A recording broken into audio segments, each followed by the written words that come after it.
नमस्कार दोस्तों, स्वागत है आप सभी का आपके अपने YouTube चैनल हिंदी साहित्य सागर पर। तो दोस्तों, जैसा कि हम लोग सरस्वती पांडे की पुस्तक को पढ़ना आरंभ किए हैं और पढ़ते हुए हम लोग सगुण धारा, सगुण भक्ति, उसका उद्भव एवं विकास को पढ़ चुके हैं। और आज के इस वीडियो में हम लोग पढ़ेंगे सगुण धारा राम भक्ति शाखा। तो चलिए दोस्तों, बिना देर किए हुए हम लोग पढ़ना शुरू करते हैं। सगुण धारा राम भक्ति काव्य शाखा को। तो अलवार भक्तों में सठकोप को राम भक्ति का प्रथम कवि माना जाता है। क्या है कि अलवार भक्तों में जो सठकोप थे उनको जो है राम भक्ति का प्रथम कवि माना जाता है। इनकी पुस्तक, इनकी यानी कि सठकोप की पुस्तक सहस्त्र गीत में राम की उपासना का उल्लेख है। जो सठकोप है इनका एक पुस्तक मिलता है जिसका नाम है सहस्त्र गीत। इसी में जो है राम की उपासना का उल्लेख मिलता है। सातवें अलवार कुलशेखर भी राम के अनन्य भक्त थे। सठकोप तो थे ही, लेकिन बता रहे कि जो सातवें अलवार थे, अलवारों की संख्या कुल कितनी थी तो 12 थी। तो जो सातवें नंबर के अलवार थे वो कुलशेखर थे। तो ये भी राम के अनन्य भक्त थे। श्री संप्रदाय के आदि आचार्य रंगनाथ मुनि को राम भक्ति परंपरा का प्रथम आचार्य माना जाता है। तो इस चीज को भी आप लोग अच्छे से कंठस्थ कर लीजिए कि जो श्री संप्रदाय है उसके आदि आचार्य जो है रंगनाथ मुनि को राम भक्ति परंपरा का प्रथम आचार्य माना जाता है। श्री संप्रदाय में विष्णु और लक्ष्मी की उपासना मान्य है। यहाँ से प्रश्न पूछा जाता है कि श्री संप्रदाय में किसकी उपासना होती है, तो हमारा सही जवाब हो जाएगा विष्णु और लक्ष्मी का। आगे है कि रामानुजाचार्य ने अद्वैत वेदांत का खंडन किया। ठीक है, अद्वैत वेदांत था, अद्वैत वेदांत किसका था तो शंकराचार्य का था। लेकिन जब रामानुजाचार्य जी आए तो इन्होंने अद्वैत वेदांत का खंडन किया। खंडन करने के बाद ये विशिष्टाद्वैतवाद की स्थापना की।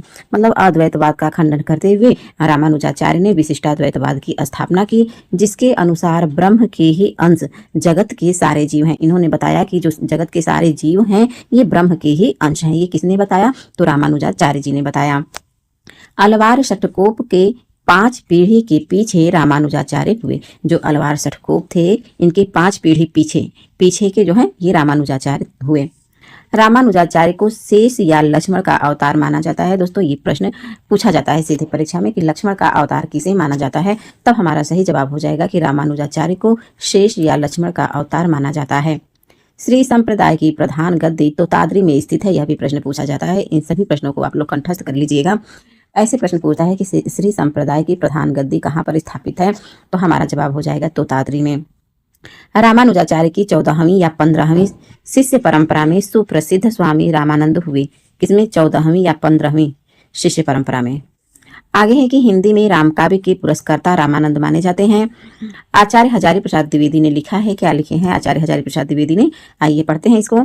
इनका मानना है हजारी प्रसाद द्विवेदी का कि मध्य युग की समग्र स्वाधीन चिंता के गुरु रामानंद ही थे। इन्होंने रामानंद के विषय में लिखा है हजारी प्रसाद द्विवेदी ने कि मध्य युग की समग्र स्वाधीन चिंता के गुरु कौन थे तो रामानंद ही थे। यह प्रश्न ऐसे भी पूछ सकता है कि मध्य युग की समग्र स्वाधीन चिंता के गुरु रामानंद ही थे। यह मत किसका है, और ऑप्शन में 4 दिया रहेगा हजारी, शुक्ल, नामोहर, डॉक्टर नकेंद्र। तो हमारा वहां पे सही उत्तर हो जाएगा हजारी प्रसाद द्विवेदी। रामानंद के गुरु का नाम राघवानंद था। क्या था रामानंद के गुरु का नाम तो राघवानंद था। यहाँ से भी प्रश्न पूछा जाता है, किसी के भी गुरु का या शिष्य का नाम पूछ देता है। तो ऐसे जो भी प्रश्न आते हैं उसको आप लोग कंठस्थ करते चलिएगा।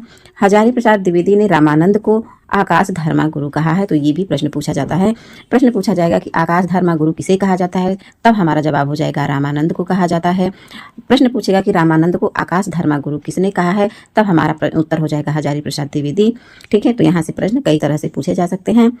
राघवानंद ने उत्तर भारत में राम भक्ति का प्रवर्तन किया। देखिए, कह रहे हैं कि राघवानंद जो थे, राघवानंद कौन थे तो राघवानंद रामानंद के गुरु थे। तो यही राघवानंद ने उत्तर भारत में राम भक्ति का प्रवर्तन किया। ठीक है, लेकिन यहाँ किंतु इसे प्रतिष्ठित और प्रसारित रामानंद ने किया। रामानंद 14वीं शती में वर्तमान थे। इनके रचित प्रमुख ग्रंथ हैं। अब रामानंद के कौन कौन से ग्रंथ हैं इन सबको कंठस्थ करते हुए चलिएगा। तो रामानंद के प्रमुख ग्रंथ हैं वैष्णव मताब्ज भास्कर, दूसरा है श्री रामार्चन पद्धति, तीसरा है योग चिंतामणि, चौथा है रक्षा स्रोत और 5वां है आनंद भाष्य आदि। तो रामानंद की अभी हम लोग रचना को पढ़े हैं, एक बार पुनः पढ़ेंगे। आंखें बंद करके आप लोग पढ़िएगा। पहला है, ऐसे याद हो जाएगा आंखें बंद करके याद करेंगे तो रामानंद की प्रमुख रचना देखिए, पहला है वैष्णव मताब्ज भास्कर, दूसरा है श्री रामार्चन पद्धति, तीसरा है योग चिंतामणि, चौथा है राम रक्षा स्रोत और 5वां है आनंद भाष्य। आशा करती हूँ कि अब आप लोग को याद हो गया होगा। एक बार और दोहरा लेंगे 1 से 2 बार तो याद हो जाएगा रामानंद का प्रमुख ग्रंथ। अब हम लोग देखते हैं कि रामानंद रचित प्रमुख काव्य पंक्ति। ठीक है, तो रामानंद द्वारा लिखी गई प्रमुख पंक्तियां हैं। पहला है कि आरती की जय हनुमान लला की, दुष्ट दलन रघुनाथ कला की, जाके बलते मही कापे, रोग शोक जाकी सीमा न चापे। तो ये रामानंद का है। आगे है कहाँ जाइए हो धरि लागो रंग, मेरो चंचल मन भयो अपंग। तो ये भी रामानंद का ही है। आगे है कि रामानंद ने रामावत संप्रदाय, यहाँ से प्रश्न पूछा जाता है कि रामावत संप्रदाय की स्थापना किसने की है। तो हमारा सही जवाब हो जाएगा रामानंद ने की है।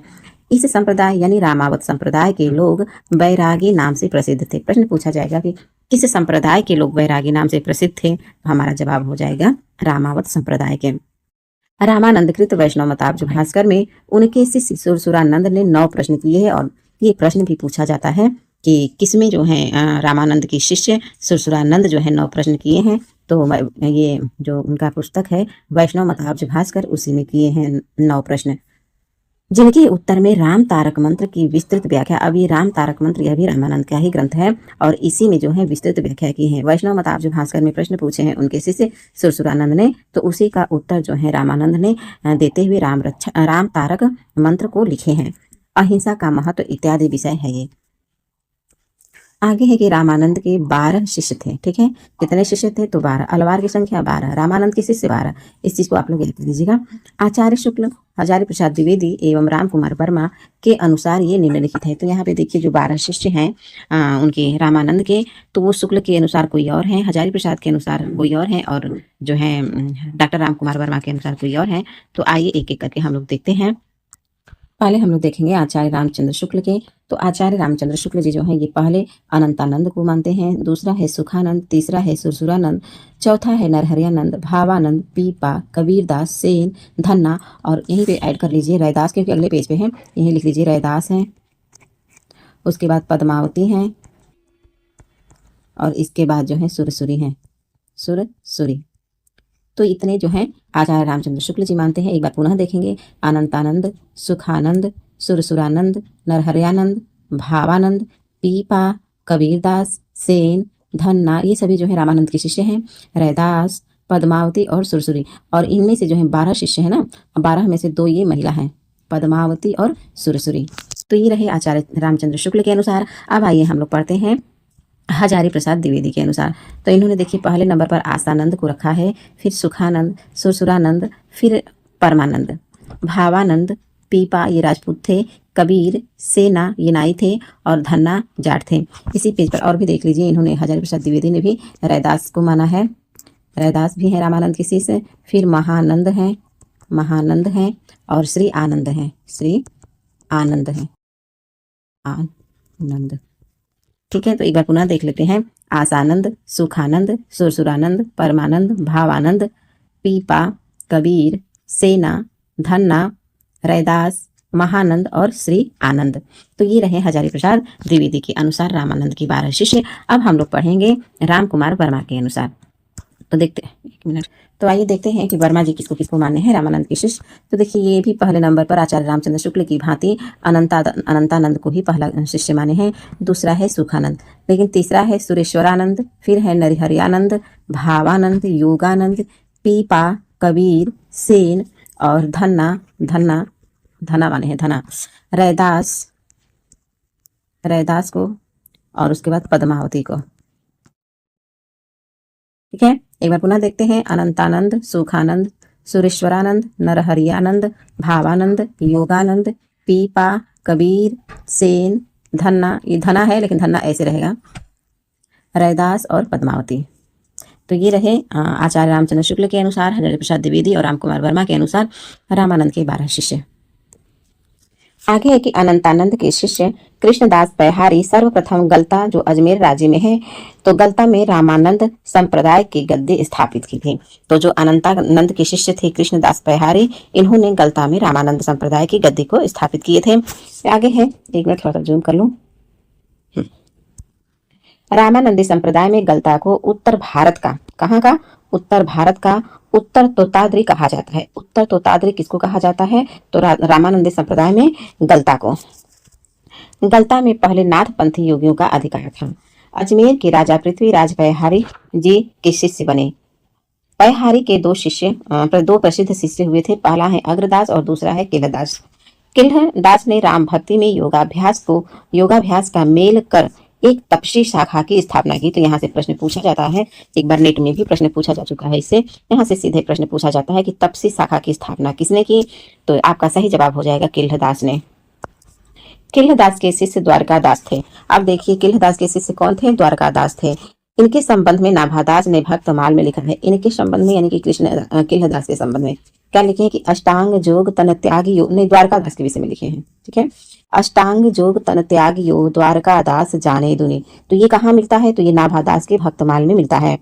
अग्रदास ने राम भक्ति परंपरा में रसिक भाव का समावेश कर रसिक संप्रदाय की स्थापना की है। दोस्तों यह भी प्रश्न सीधे पूछा जाता है, इसको भी कंठस्थ कर लीजिए।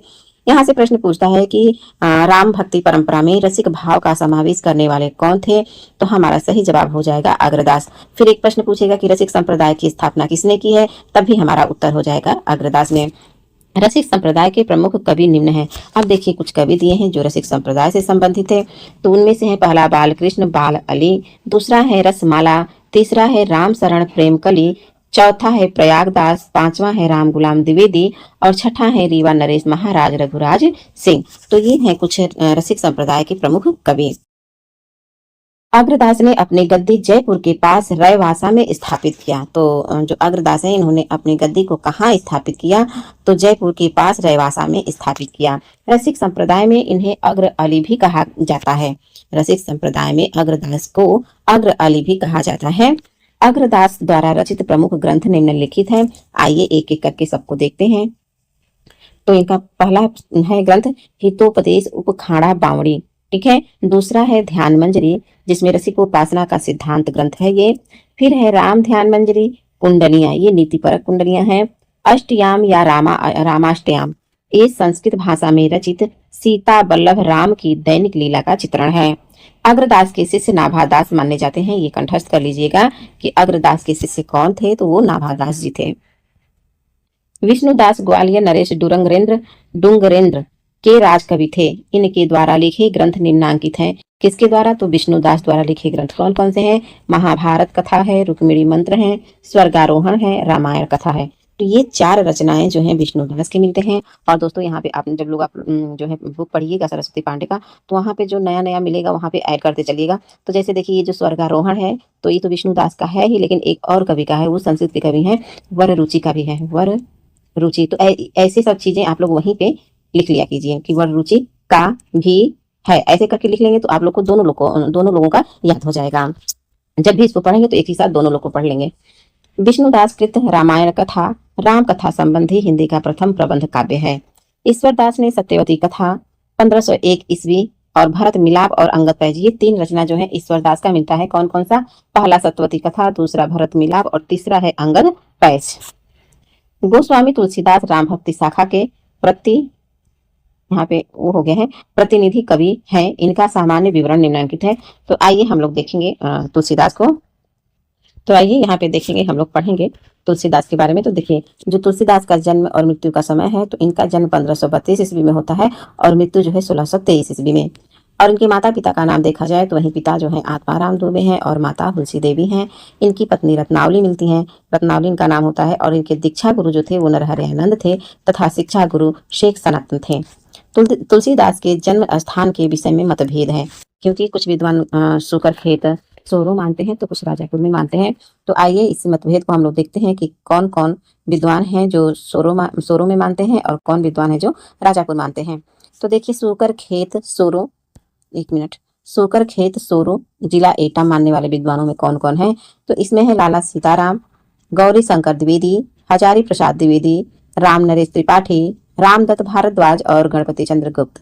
तो ये सभी आप लोग अच्छे से कंठस्थ कर लीजिएगा कि लाला सीताराम, गौरी शंकर द्विवेदी, हजारी प्रसाद द्विवेदी, राम नरेश त्रिपाठी, रामदत्त भारद्वाज, गणपति चंद्रगुप्त, इन लोगों ने जो है तुलसीदास का जन्म सुकरखेत सोरो में माना है। अब आइए आगे बढ़ते हैं, राजापुर मानने वाले कौन कौन है? तो देखिए राजापुर जिला बांदा तुलसी का जन्म स्थान बताने वालों में है बेनी माधव। उसके बाद आप लोग बताइए कि बेनी माधव का ग्रंथ कौन सा है? तो बेनी माधव का ग्रंथ है मूल गोसाई चरित, मूल गोसाई चरित। तो ये है बेनी माधव। महात्मा रघुवर दास, इनका है तुलसी चरित्र, तुलसी चरित्र। शिव सिंह सेंगर, इनका तो ग्रंथ आप लोग को पता ही है। राम गुलाम द्विवेदी और आचार्य रामचंद्र शुक्ल। तो इन लोगों का मानना है कि जो तुलसीदास है, इनका जन्म राजापुर जिला बांदा में हुआ था। आचार्य रामचंद्र शुक्ल तुलसीदास को स्मार्त वैष्णव मानते हैं। तुलसीदास को स्मार्त वैष्णव किसने माना है? तो आचार्य रामचंद्र शुक्ल ने।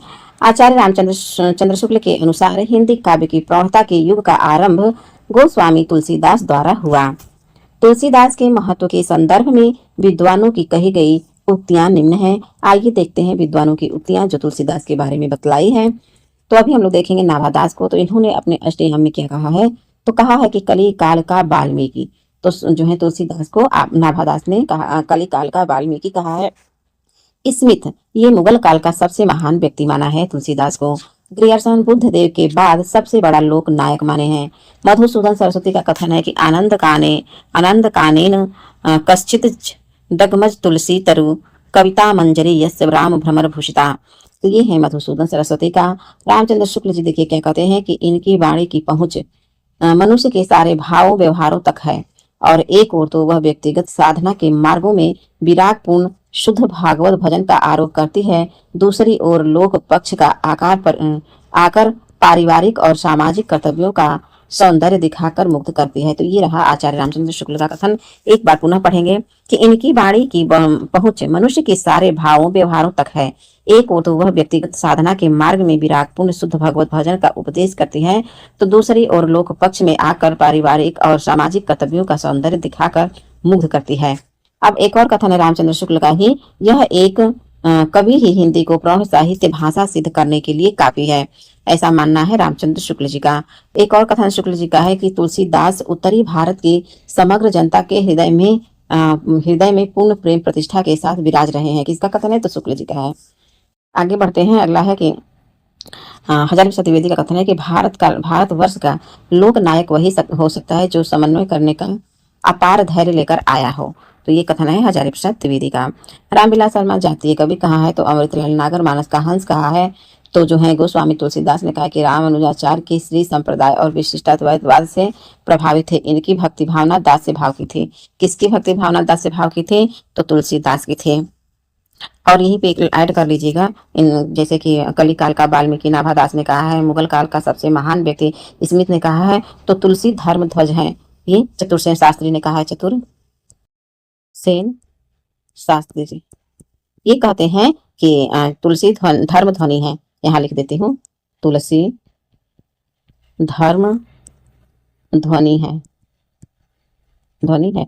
तो दोस्तों आज के इस क्लास में हम लोग यहीं पढ़ेंगे, अगले पेज से हम लोग कल पढ़ेंगे। तब तक के लिए आप सभी लोग खूब मन से पढ़ाई कीजिए और सफलता प्राप्त कीजिए। मिलते हैं अगले वीडियो में, तब तक के लिए धन्यवाद।